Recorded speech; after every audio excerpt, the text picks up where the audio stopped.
중국 국빈 방문 중인 이재명 대통령이 오늘 한중 정상회담을 갖는데요. 두 정상이 어떤 논의를 할지 주목되고 있습니다.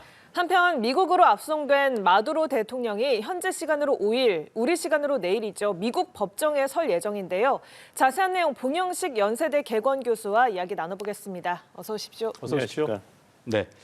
자, 이재명 대통령 방중 이틀차를 맞고 있는데요. 새해 들어서 대통령의 첫 해외 순방이고 중국도 첫 새해 손님 맞이기 때문에 일단 다른 걸 차치하고서라도 새해 첫 순방과 손님 맞이라는 것만으로도 어떤 한중 간의 관계를 좀 가늠해 볼 수 있는 의미가 있어 보입니다. 네, 그렇습니다.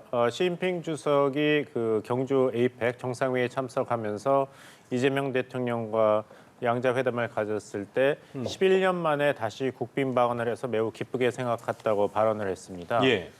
그 말은 그동안 냉랭한 관계였던 한중 관계가 정상 간에 어떤 숨통이 트이는 그런 계기를 만들어 보자는 데는 이재명 정부와 뜻을 같이 한다는 뜻을 직간접적으로 표현한 발언이었다고 그 당시에 이제 해석이 되었고 예. 이번에 2026년 첫 외국 수반의 중국 방문으로서 한국의 이재명 대통령이 선택됐다는 것은 우리 입장에서는 중국 방문 첫 순방 외교의 첫 방문지가 중국이라는 점에서 중요하지만 반대 중국 입장에서도 생각한다면 그 많은 해외 정상 중에 한국 대통령이 2020년 첫 국빈 방문을 한다는 것, 이것은 중국이 한국을 굉장히 중요시 생각하고 있다는 그런 반증이라고 볼 수 있죠. 그렇군요. 네. 이제 곧 한중 정상회담을 앞두고 있는 시점입니다. 중국에서는 국빈 자격 공식 환영식을 열어서 이재명 대통령을 맞이할 예정인데 또 어떤 모습일지도 궁금해지고요.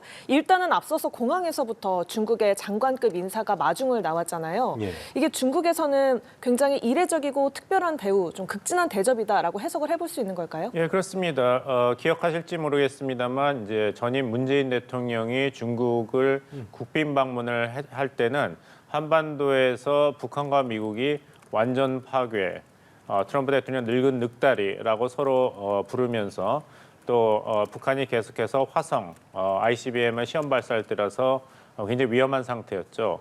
그때 문재인 대통령이 중국에 국빈 방문을 했지만 일정 조율에 많이 실패해서 혼밥을 하는 모습을 연출하는 그런 가시적인 성과가 없는 한국 대통령의 중국 방문이었습니다.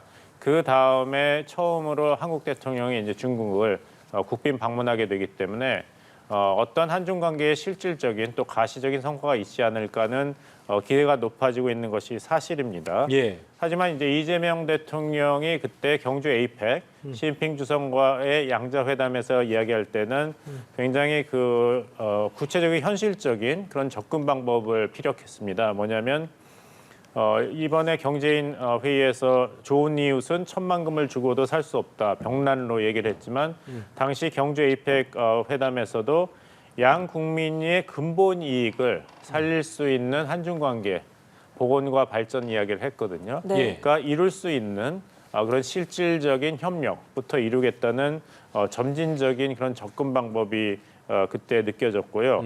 국민이 양측 국민이 체감할 수 있는 성과가 있어야 된다. 시진핑 주석과 나의 공통점은 지방에서부터 인민들과 함께 부대끼면서 성장한 정치 지도자다. 따라서 이 전 국민이 양국의 전 국민이 실질적으로 혜택을 받을 수 있는 한중 관계 보훈과 발전에 힘쓰자는 메시지를 전했던 것이 기억납니다. 여기에 대해서 당시에 시진핑 주석이 한국과 중국은 이사갈 수 없는 중요한 이웃이고 떼려야 뗄 수가 없다고 얘기했고 한국이 지역 평화에 더 많은 긍정 에너지를 불어넣어줬으면 좋겠다. 중국도 여기에 힘쓰겠다고 얘기를 했기 때문에 한반도에서의 평화와 안정, 공동 번영을 위해서 한국과 중국이 어떻게 입장을 조율할 것인가가 먼저 기대가 되고 거기에 나가서 이제 트럼프 행정부 2기의 글로벌 전략, 그 파장에 대해서 한국과 중국이 어떤 교집합을 만들 수 있을 것인가도 논의될 것입니다. 그렇군요. 지난해 이제 경주 에이펙 정상회의 때 만남을 갖고 두 정상이 2개월 만에 다시 만남을 갖게 되는 건데 그런 만큼 이제 이번에는 한반도 어떤 평화 문제 등에 있어서 좀 더 깊이 있는 심도 높은 논의가 이루어질 거라는 전망도 나오고 있는데 구체적으로 교수님 모실 때 어떤 내용들이 테이블에 좀 올 거라 예상되세요?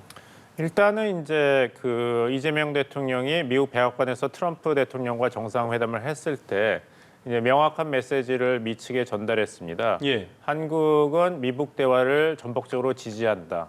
반대하지 않는다.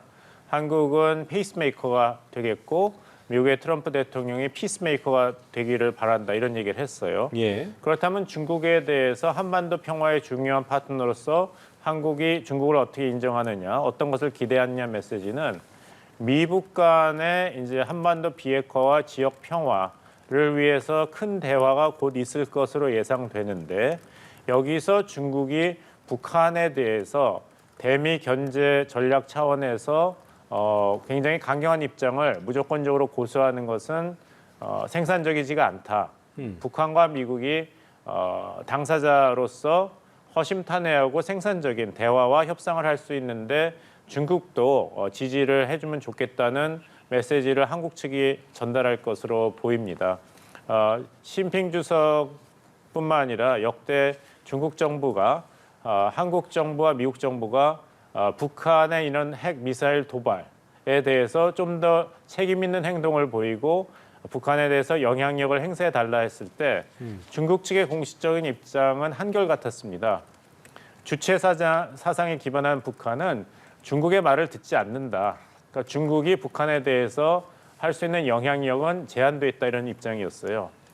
근데 흥미로운 것은 막상 트럼프 대통령의 일기 때 북한과 정상회담을 한다고 하니까 갑자기 기억하시겠습니다. 김정은 위원장과 시진핑 주석 간의 정상회담이 시리즈로 일어났죠. 그랬었죠. 그러니까 이번에도 비슷한 경우가 일어날 것 같은데 네. 과연 80주년 전승절 열병식에 김정은 위원장이 딸 주애를 대동하고 천안문 열병식에 참석을 했는데 그때 이미 앞으로 미북 간의 정상 간 협상과 대화에 대해서 의견을 교환했을 것으로 추측이 됩니다. 여기에 대해서 정상 간의 입장을 교환했을 것이고 중국 시진핑 정부도 중국의 입장을 김정은 위원장에게 전달했을 텐데 한국의 이재명 정부는 그 맥락에서도 그동안 교착되고 악화됐던 한반도 비핵화 문제가 어느 정도라도 생산적인 방향으로 진행할 수 있는데 중국이 책임 있는 역할을 해달라는 메시지를 전달할 것으로 예상됩니다. 그렇군요.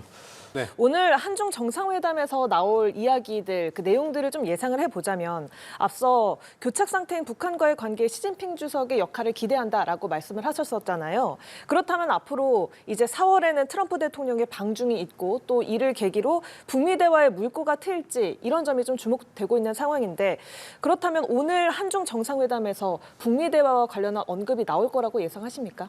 피해갈 수 없는 의제라고 봅니다. 중국 측 입장에서도 여기에 대한 지대한 관심을 보이고 있는 게 이미 언론을 통해서 나오고 있죠. 예. 주한미군의 역할 확대에 반대한다는 그런 입장을 중국 정부가 한국에 전달했다는 이 언론 보도도 결국에 가서는 이제 북한의 핵 미사일 위협에 한미일이 어떻게 공조하느냐 여기에 그 한반도에서의 그런 군사 균형과 그 상황이 어떻게 변할 것인가는 중국에게도 직접적인 이제 군사적 안보적인 의제이기 때문에 북한 얘기를 양국 정상이 피해가는 것은 사실 정상회담의 목적에 부합하지 않습니다. 예. 한국의 입장은 더 말할 것도 없겠죠. 네.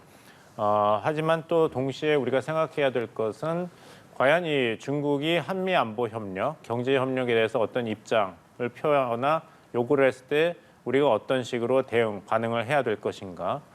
이재명 대통령이 지난번 에이펙 경주 시진핑 주석과의 만남에서 강조한 것은 오랜 세월 동안의 한중 경제 협력이 수직적 분업에서 수평적으로 변화하였다. 따라서 더 이상 중국이 한국에 중간재를 수출하고 한국이 이제 완제품을 국제 시장에 내놓는 그런 식의 수직적 분업은 시대가 끝났다. 새로운 경제 협력의 토대를 구축해야 된다는 메시지를 전달했고 이것이 한중 정상 간의 깊이 있게 논의가 될 것으로 생각합니다. 한 가지 흥미로운 것은 당시 이제 트럼프 대통령과 경주 정상회담에서 이재명 대통령이 공개 발언을 했죠. 한국 핵 잠수함 추진과 핵 원료에 대한 미국의 지원을 요청했고 트럼프 대통령이 한국의 핵 추진 잠수함 건조에 대해서 지지를 공식적으로 표명했습니다. 그것이 한미 간의 팩트시트에서도 다시 한번 확인이 됐죠. 여기서 흥미로운 것은 왜 중국이 격렬한 반응을 보이지 않았는가입니다. 네. 왜냐하면은 2016년 한한령이 시작된 계기는 박근혜 정부가 미국의 한반도 사드 배치를 허용한 거에 대한 결과였지 않습니까? 그 다음에 문재인 정부는 중국에 대해서 소위 삼불 입장을 표현했습니다. 뭐냐면 더 이상 추가 배치가 없다. 사드의 한반도. 그리고 한국은 미국의 지역 미사일 방어 시스템에 편입되지 않을 것이다. 세 번째 불은 현재 한국과 미국과 일본 간의 안미 협력이 군사 동맹 수준으로 발전되지 않을 것이다. 이렇게 얘기했는데 만약에 한국이 핵 추진 잠수함 건조에 성공하고 그것을 운영하기 시작한다면 중국 입장에서는 비록 한국의 핵 추진 잠수함은 엔진만 원자로지만 만약에 거기에 미국이 핵 미사일을 탑재하게 되고 그것을 한국이 용인한다면 미국의 핵 미사일이 중국 근해까지 포진이 되는 결과로 이어질 가능성도 배제할 수 없습니다.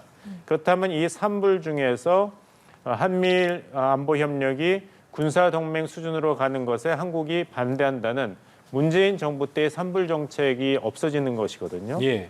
그런 위험성이 있음에도 불구하고 아직까지는 한국의 원자력 추진 잠수함 건설에 대해서 중국 측이 격렬한 반대라든지 비난 성명은 내놓고 있지 않습니다. 네. 이것을 어떻게 볼 것인가? 한 가지 가능성은 이 원자력 추진 잠수함 건설이라는 것이 오스트레일리아의 경우도 봤지만 쉽게 단시간에 이루어질 수 있는 과업이 아닙니다. 예. 힐리 조선소는 아직 그런 역량도 갖춰지지 않았기 때문에 너무 섣불리 한국을 몰아붙이게 된다면 지금 중국과 미국 간의 전략적 패권 경쟁이 격렬하게 진행되고 있는 상황에서 가장 약한 고리라고 볼 수 있는 한국이 네. 영영 중국으로부터 등을 돌릴 가능성도 배제할 수 없는 것이죠. 그런 위험성이 있기 때문에 아직은 한국의 핵 추진 잠수함 건설에 대해서는 중국이 노골적으로 반대하는 그리고 비난하는 입장을 취하지 않고 좀 지켜보고 있는 것이 아닌가. 아직은 설득의 그런 단계에 있다는 판단을 내렸을 가능성이 있고 두 번째는 한국의 국력과 위상이 그만큼 강해졌다는 것입니다. 예. 미국의 입장에서도 본다면 한국을 배제하고는 미국의 제조 부활이라든지 미국의 군사 선박, 전함, 잠수함 건조가 실현될 가능성이 없는 것이죠. 이번에 나온 트럼프 행정부의 국가안보 전략 NSS를 보면은 한국을 계속 강조하고 있습니다. 흥미로운 것이 이번에 국가안보 전략에서 북한은 한 번도 언급이 안 됐는데 한국은 그 어느 때보다 자주 언급이 됐습니다. 이것이 한국에 대해서 비난을 하는 것이 아니라 부유하고 선진화한 국가들이 각자 지역에서 집단 방어에 훨씬 더 많은 기여를 해야 된다. 그러면서 한국과 같은 능력 있는 국가를 언급했고 아틀라스처럼 미국이 세계 질서를 혼자 떠받치는 시대는 끝났다. 얘기하면서 제1도련, 일본 구슈 남단과 오키나와 대만 필리핀을 연결하는 제1도련 어디에서든지 침략을 저지할 수 있는 군사력을 구축하는 것이 미국 글로벌 안보 전략의 핵심이라고 얘기했거든요. 예. 그렇다면 그 뒷배에서 한국이 한반도 안보에 더 큰 역할과 책임을 맡아야 되는 전제가 깔려 있는 것입니다. 따라서 미국 입장에서도 한국을 어디까지 몰아붙이거나 소외시킬 수가 없고 중국 입장에서도 한국에 대해서 비난 입장만을 고수한다면은 이 주춧돌 이라고 볼 수 있는 한국이 미국 쪽으로 가거나 중국 쪽으로 가거나 이렇게 된다면 미국으로서도 중국으로서도 패권 경쟁에서 정말 크나큰 손실이 될 수 있는 것이죠. 그 단순히 네 편이야 내 편이야 이제 이렇게 취할 수는 없는 그러니까 상황인 예전 거네요. 같이 이제 그렇죠. 중국이 항상 한국을 압박할 때 한 얘기는 불장난을 하지 말라, 불장난하다 타 죽는다 이런 경고를 내세웠고 그랬었죠. 당연히 다자주의를 견제해야 된다. 그리고 한국이 아무리 미국과 가깝게 지내려고 해도 지정학의 그늘에서 벗어날 수 없다. 한국이 태평양 반대쪽으로 이사갈 수 없다. 이런 얘기를 했거든요. 네. 근데 이번에 나오는 시진핑 정부의 언사를 보면은 이재명 정부에 대해서는 굉장히 우호적이고 조심스럽습니다. 그것은 그만큼 미국이 한국과 같은 미국 협력 국가를 관세 폭탄이라든지 군사비 증액 요구라든지 해서 몰아붙이고 있지만 여기서 한국이 중국 편으로 경사될 것을 당연시할 수는 없다.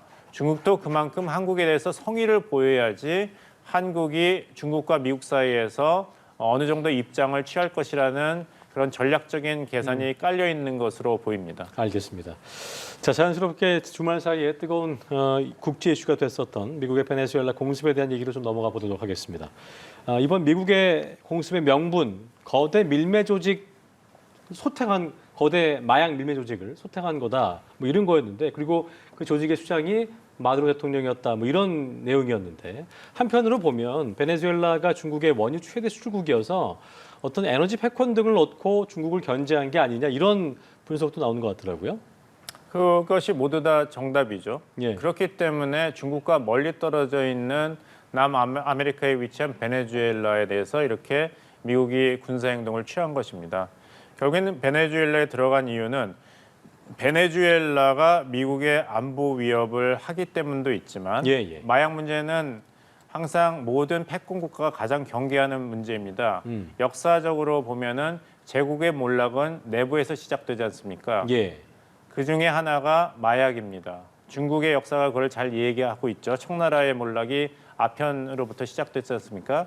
그래서 중국 정도 마약 단속에 있어서는 굉장히 강경한 입장을 취하고 있죠. 이런 역사적 교훈이 있으니까. 미국도 마찬가지입니다. 매년 마약 복용으로 사망하는 숫자가 11만 명입니다. 그래서 캐나다와 멕시코에 대해서 관세 협상을 할 때도 펜타닐 단속을 강조한 것이 그런 이유입니다. 그리고 코카인, 다른 마약류의 불법 수출의 근원이 바로 베네수엘라와 콜롬비아입니다. 그래서 이런 국내 안보적인 이슈에서도 베네수엘라의 마두로 정권 축출에 나설 이유도 됐지만 말씀하신 대로 이 베네수엘라가 중국에 대해서 원유 수출을 하고 있기 때문에 계속해서 베네수엘라가 계속 중국에 대해서 원유 수출을 한다면 가장 큰 수입 국가로서 중국에 대해서 아무리 트럼프 대통령이 관세 폭탄을 던진다고 해도 중국이 버틸 힘을 계속 유지할 수 있습니다. 중국이 버틸 수 있는 거는 원유가 계속 들어오기 때문이거든요. 그렇죠. 베네수엘라에서 들어오고 베네수엘라 원유 수출의 55%에서 80%가 중국으로 흘러갑니다. 그걸 끊어야 되고 그 다음에 천연가스는 러시아로부터 들어옵니다. 그래서 트럼프 대통령 입장에서는 베네수엘라의 대중 원유 수출도 끊어야 되고 빨리 러시아와 우크라이나 전쟁을 종식시켜서 러시아가 대대적으로 인도와 중국에 값싼 천연가스를 제공하는 것을 막아야 됩니다. 그러면은 중국 경제의 숨통을 조아들려는 트럼프의 관세 정책이 효과를 발휘하게 됩니다. 그렇군요. 그래서 베네수엘라에 대한 공세는 중국이 뒤에 있었다. 트럼프 행정부 입장에서는 그렇군요. 이렇게 볼 수 있죠. 자, 이런 상황에서 미국으로 압송된 마두로 대통령이 우리 시각으로 내일 새벽에 미국 법정에 처음으로 출석을 합니다. 현재 마약 밀매, 또 돈 세탁 같은 마약 테러리즘 혐의로 기소가 된 상태인데, 수감 전에 찍힌 영상을 좀 보니까 마두로가 나름의 어떤 여유로운 모습을 보이더라고요.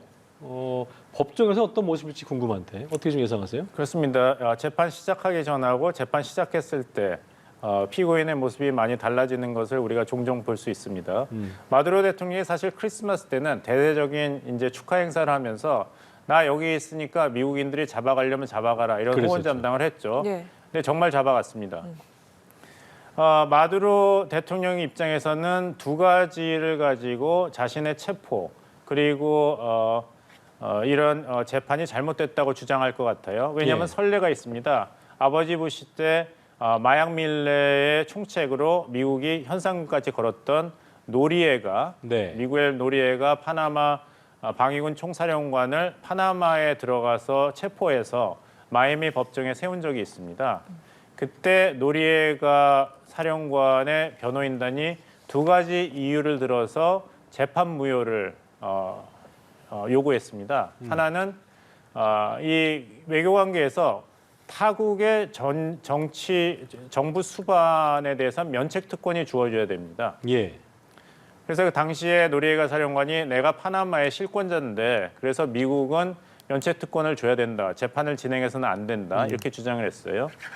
두 번째는 내가 불법 체포가 됐기 때문에 이 재판은 원칙상으로 무효다. 이렇게 얘기했는데 미국 법원이 이 두 가지 주장을 기각했습니다. 미국은 커 프리즈비 원칙이라고 있습니다. 그래서 재판장은 피고인이 어떻게 법정에 오게 되었는지는 판단을 하지 않습니다.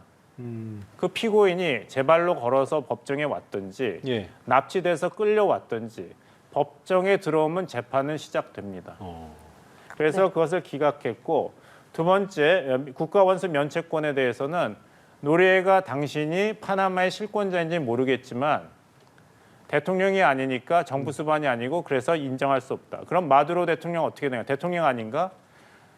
트럼프 대통령 1기, 바이든 행정부, 이번에 트럼프 대통령 2기 때부터 미국 정부는 마두로 대통령을 대통령으로 인정하지 않았습니다. 그렇군요. 따라서 면책특권을 줄 의무가 없다고 주장하기 때문에 마두로 대통령과 그 영부인이 재판에서 이기기는 굉장히 힘들지 않을까 생각합니다. 알겠습니다. 네, 이번 마두로 체포 사태를 두고서 독재자 축출을 환영한다 또는 국제법 위반으로 규탄한다. 국제사회의 평가가 엇갈리고 있는 상황인데 좀 간단하게 여쭙겠습니다. 유엔 안보리가 이번 사태 논의하기 위해서 긴급 회의를 소집했잖아요. 어떤 결과 예상하세요?